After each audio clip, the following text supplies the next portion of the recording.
আজি ৭৭ সংখ্যক গণৰাজ্য দিৱস ৰাজ্যজুৰি উদযাপন কৰা হৈছে গণৰাজ্য দিৱস। কাৰ্বি আংলং জিলাৰ বিভিন্ন প্ৰান্তৰ লগতে ডকমকা বন বিভাগৰ মাণ্ডলিক কাৰ্যালয়ত ৰেঞ্জাৰ হাৰলংবি ৰংফাৰে ৭৭ সংখ্যক গণৰাজ্য দিৱসৰ পতাকা উত্তোলন কৰি সকলোকে শুভেচ্ছা জনাই আগন্তুক সময়ত নিষ্ঠা সহকাৰে নিজৰ কৰ্তব্য পালন কৰাৰ পণ লয়। আনহাতে কাৰ্বি আংলং জিলাৰ লাংহিন নগৰস্থিত লাংহিন গৰৈমাৰী খেলপথাৰত লাংহিন তিনিআলিৰ ক্ৰীড়া সন্থাৰ উদ্যোগত অনুষ্ঠিত কৰা হয় ৭৭ সংখ্যক গণৰাজ্য দিৱস। উক্ত ৭৭ সংখ্যক গণৰাজ্য দিৱসৰ পতাকা উত্তোলন কৰে কাৰ্বি আংলং স্বায়ত্তশাসিত পৰিষদৰ প্ৰাক্তন কাৰ্যবাহী সদস্য শৰৎ বৰ্মই। উক্ত অনুষ্ঠানে আন্তঃৰাষ্ট্ৰীয়, ৰাষ্ট্ৰীয়, ৰাজ্যিক আৰু জিলা পৰ্যায়ৰ প্ৰতিযোগিতাসমূহ লাংহিন ক্ৰীড়া সন্থাৰ হৈ অংশগ্ৰহণ কৰি সন্মান অৰ্জন কৰা খেলুৱৈসকলক সম্বৰ্ধনা জনায়।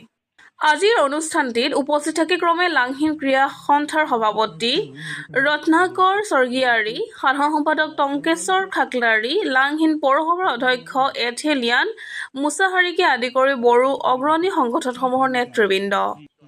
উপলক্ষে আমি আমাৰ আঞ্চলিক বন বিষয়া শ্ৰীযুত হালংবি শুভ মুহূৰ্ত উদ্বোধন কৰিবলৈ আমি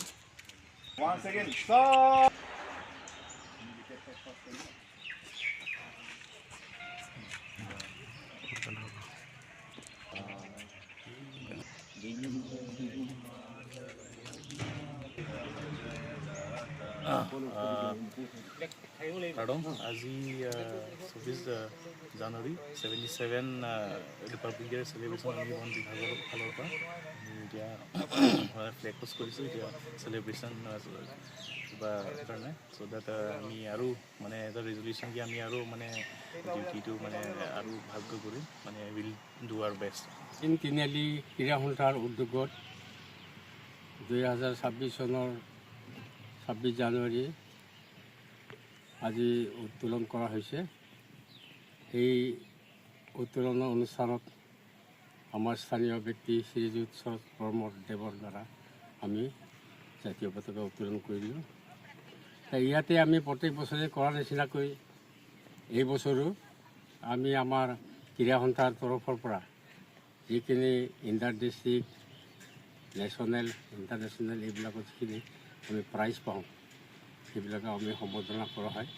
আৰু কাৰ্বি আংলং জিলা ছাব এছ'চিয়েশ্যনৰ এথলেটিক্স মিটত যিখিনি আমাৰ মেডেল পাইছে সেইখিনি আমি সম্বৰ্ধনা কৰা হয় প্ৰত্যেক বছৰে। যিয়ে নহওক ইয়াত আমি যিখিনি অনুষ্টুপীয়া হ'লেও আমাৰ লাংহিন তিনিআলি ক্ৰীড়া সন্থাৰ দ্বাৰা যিখিনি পতাকা উত্তোলন কৰা হৈছে এই অনুষ্ঠানত আমি প্ৰত্যেক বছৰে আমাৰ স্থানীয় যিখিনি অনুষ্ঠানৰ মুৰব্বীবিলাক আছে, স্থানীয় ৰাইজ সকলোকে মিলি পেলাই আমি প্ৰত্যেক বছৰে উদযাপন কৰাৰ নিচিনাকৈ এই বছৰ আমি উদযাপন কৰিম। ধন্যবাদ। অনন্ত কুমাৰ গৌড়ৰ ৰিপৰ্ট, NE এক্সপ্ৰেছ।